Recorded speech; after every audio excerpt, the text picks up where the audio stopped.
Bon dia a tothom, com estàu? Bé,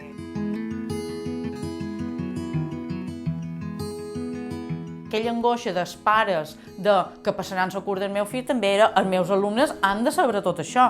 Bé, és que els professors també han hagut d'aprendre a gestionar aquesta situació. David, què enyores tu?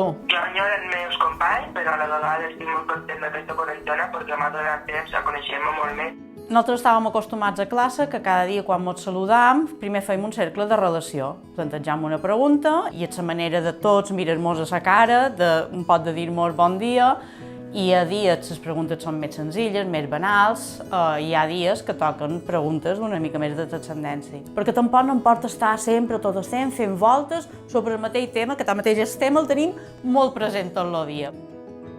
És un moment també introductori, una mica de trànsit, perquè és que n'hi ha que no se mouen ni dels mateixos 4 metres quadrats. Molt bé, Jenny. Com estàs vivint aquesta experiència de viure tancada en la teva família? està molt bé fer jocs de taula per les nits, cuinar junts. És un moment nostre, d'estar junts, de trobar-nos, que passa per davant en aquells moments, evidentment, de la vida acadèmica, i després sí que ja començam.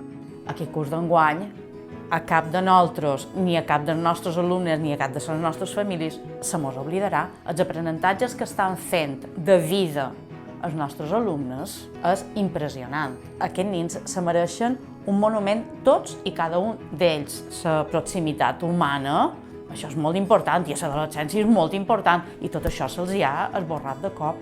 Que pot ser, avui que és Sant Jordi, no han fet aquells lectures de poemes. La vida és molt més que tot això.